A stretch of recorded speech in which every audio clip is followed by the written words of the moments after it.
The Aorus X5 V8 is a gaming laptop featuring Intel's overclockable 8850H 6-core CPU, Nvidia 1070 graphics, and 144Hz screen with G-Sync, making it a pretty powerful gaming machine. In this review, we'll take a closer look at what the laptop has to offer, check out some benchmarks, and help you decide if it's a laptop you should consider.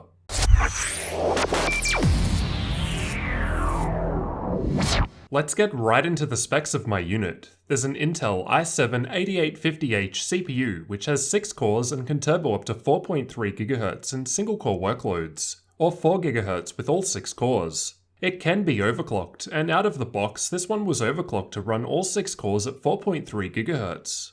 In my unit there's 16 GB of DDR4 memory running at 2666 MHz in dual channel, but the 2 slots can support up to 32 GB. For storage, there's a 512GB M.2 NVMe SSD and 2.5-inch 1TB 7200 RPM hard drive in this unit, but it can take up to 2 M.2 NVMe drives.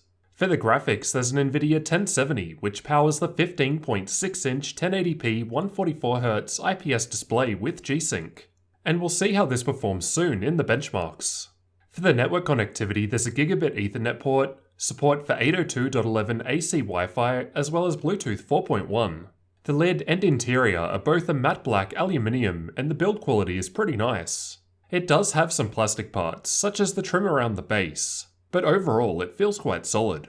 The physical dimensions of the laptop are 39cm in width, 27.2cm in depth, and 2.29cm in height, so on the slightly bigger side for a 15-inch laptop. The total weight of the laptop is listed at 2.5 kilos, although mine weighed slightly more than this. With the 200-watt power brick and cable for charging, the total weight increases to 3.5 kilos, so approaching the heavier side of things. As mentioned, the screen here is a 15.6-inch 144Hz 1080p IPS panel with G-Sync, a pretty sweet combination for gaming. I found the viewing angles to be excellent. Images are still perfectly clear even on sharp angles. And it's X-Rite per tone calibrated and certified. I've also measured the current color gamut using the Spider 5 Pro, and my results return 97% of sRGB, 68% of NTSC, and 73% of Adobe RGB. So pretty good compared to many other laptops I've tested. I'd happily use it for content creation in addition to gaming. I've performed my usual backlight bleed test on the display, which involves having the laptop show a black screen in a dark room to help emphasize any bleeding. I then take a long exposure photo to display any bleed, so this is a worst case scenario test. In my unit there's actually a fair bit of bleed, as you can see here.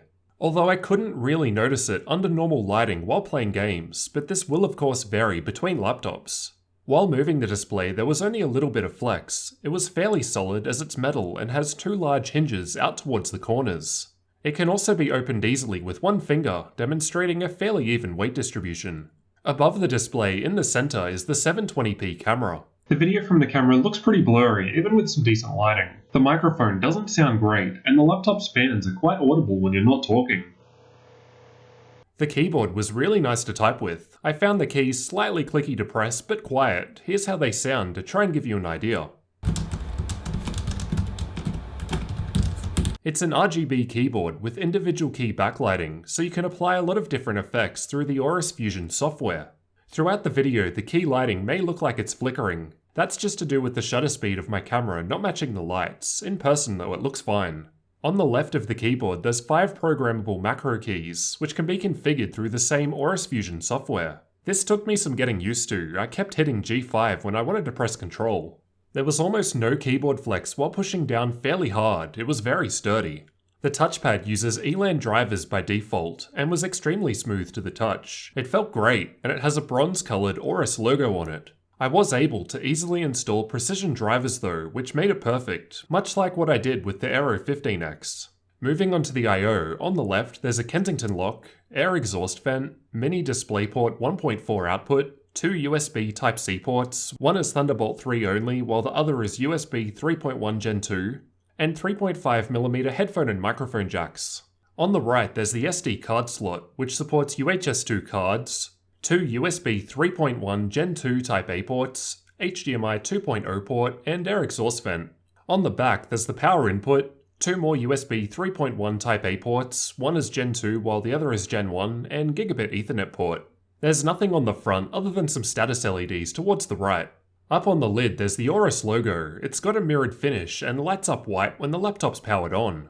Fingerprints show up, but they aren't too obvious on the matte finish, and they're fairly easy to wipe off. Underneath there's some rubber feet which do a very good job at preventing the laptop from moving around, as well as rise it up slightly to let cool air in.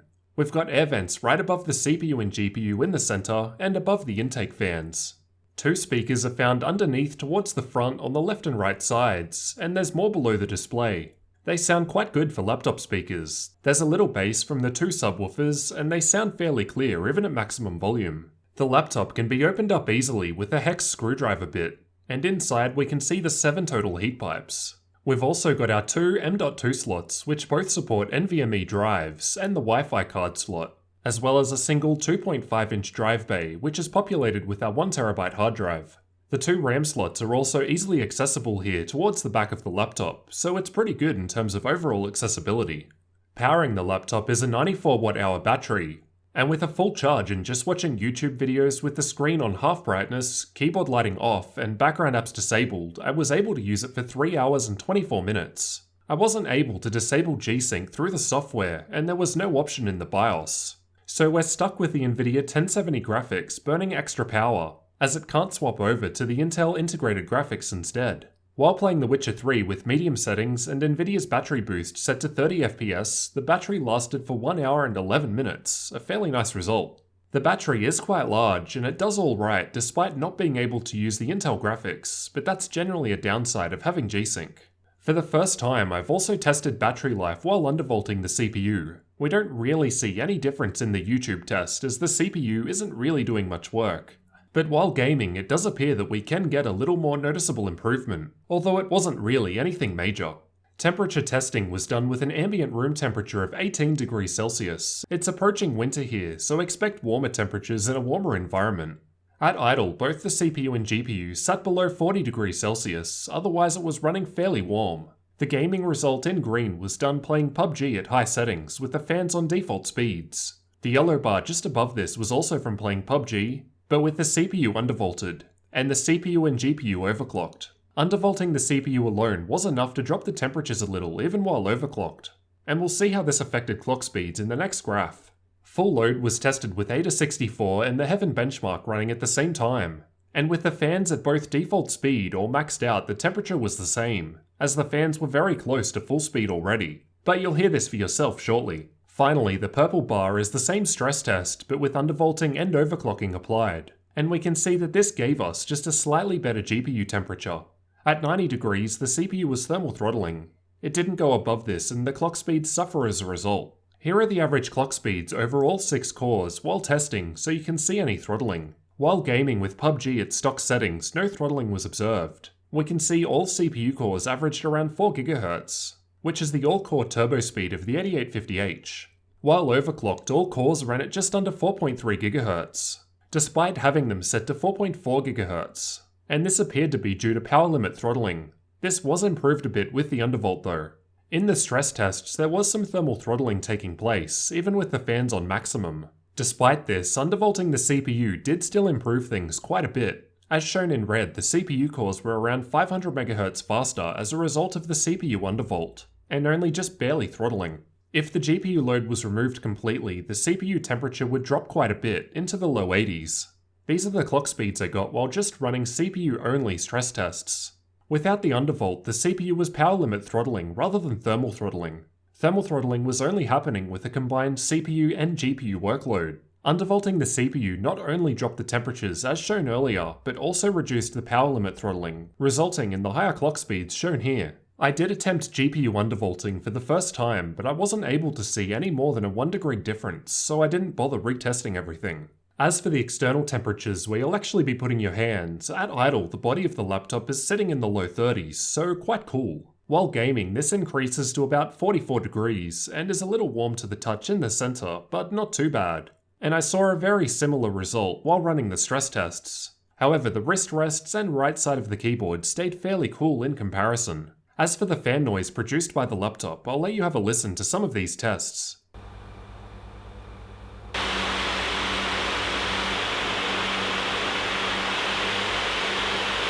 At idle, the fan was still audible, but it was fairly quiet.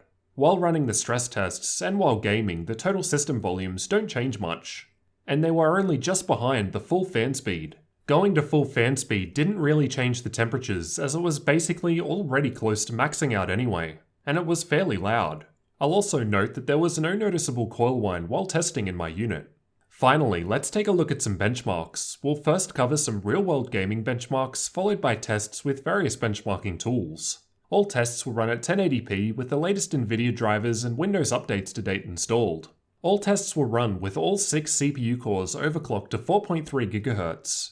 As this seemed to be the out-of-the-box configuration, the spec sheet does note that it's overclocked to 4.3 GHz, so this seems to make sense.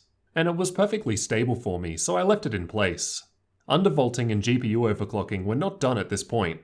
Starting out with Fortnite, I was able to utilize the 144Hz refresh rate of the display at high settings or lower. However, to me, it still ran really well at max settings too. The 1% lows can drop down quite a bit compared to the averages, as this game greatly depends on what's going on and what other players are doing, which also means that you should take the results with a grain of salt. Overwatch was fairly similar in terms of the average frame rates. Just playing with the bots, we were able to surpass the refresh rate of the display at high settings or lower, and the 1% lows aren't very low here, so it always felt nice and smooth. CSGO was averaging well above what the refresh rate of the display could output. The 1% lows dropped down a lot in this test due to the smokes, but they're still fairly high and can be improved by dropping the settings down. PUBG was tested using the replay feature, but take the results with a grain of salt, as like Fortnite it will depend on what's going on in the game, so the results can vary quite a lot, as shown by the 1% lows, which are quite a bit lower than the averages. I've added Far Cry 5 due to popular demand, and I'm just using the built-in benchmark. The frame rate seems pretty decent, and while having a quick play it seemed to run pretty well. Dota 2 was tested using a fairly intensive replay, so this should be a worst case scenario. Realistically, you'll probably get better results than this while actually playing, and even in this intensive test we're always averaging above 100 FPS. Rainbow Six Siege was tested with the built-in benchmark, and we're seeing quite high frame rates at all setting levels. And while the 1% lows are a fair bit behind, realistically they're still quite high, so it should play great with a 144Hz screen. Battlefield 1 also ran quite well. However, although the average frame rates were quite high, the 1% lows can drop down quite a bit during intense fights. However, to me it still felt nice and smooth. Even 80 FPS average dips aren't that terrible, at least from someone that mostly uses a 60Hz monitor. The Witcher 3 doesn't really need a high frame rate to enjoy, and even on ultra settings to me it played great. However, we can improve the frame rates quite a bit by lowering the settings if needed. Rise of the Tomb Raider was tested using the built-in benchmark, and the results are quite good, with over 100 FPS even at maximum settings. Ghost Recon is a fairly resource-intensive game, and was again tested with the built-in benchmark. Although ultra settings are quite low, this is always the case in this game. At very high or lower, it was definitely playable, despite the occasional dips as shown by the 1% lows. Watch Dogs 2 is another fairly resource-intensive game, but is another that I personally think doesn't need a high frame rate to play. I can play this with 40 FPS averages no problem, so with 1% lows higher than this, even at ultra settings it played really well. Doom was tested using Vulkan, and even at ultra settings I was able to average above the refresh rate of the display. To me it always felt nice and smooth, even during intense fights. I've got a couple more games covered in the dedicated gaming benchmark video if you're interested.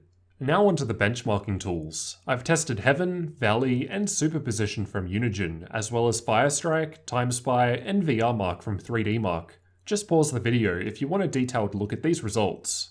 Overall, I thought that these were some nice results. The Intel i7-8850H CPU and Nvidia 1070 graphics are quite a powerful combination, and are able to put the 144Hz screen to work in a number of games. Although, of course, depending on the games, you may need to lower the settings to get the necessary frame rates.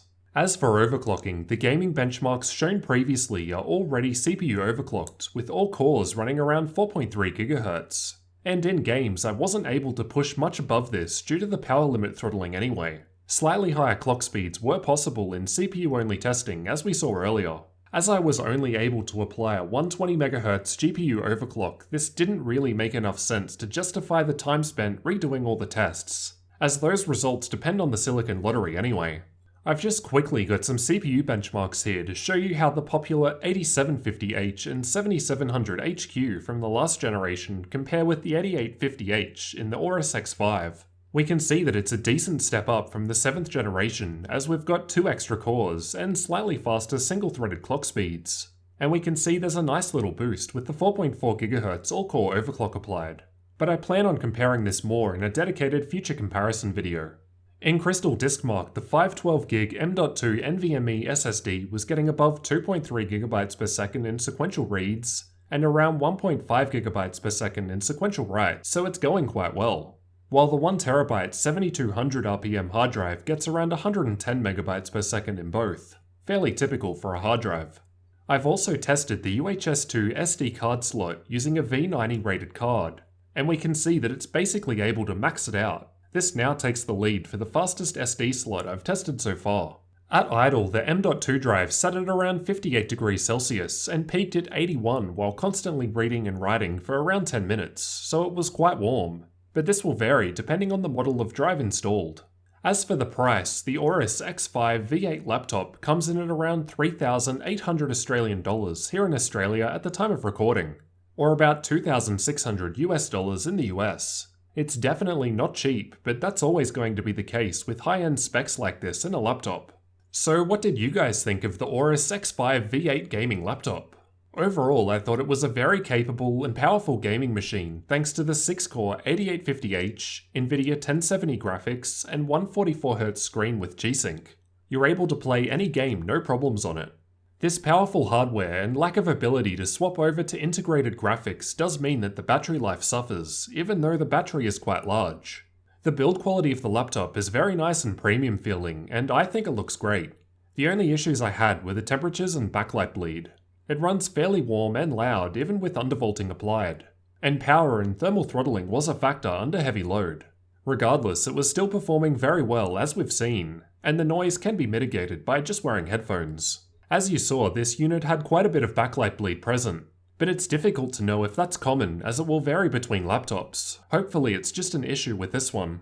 Let me know what you guys thought down in the comments, and leave a like if you found the review useful. Thanks for watching, and don't forget to subscribe for future tech videos like this one.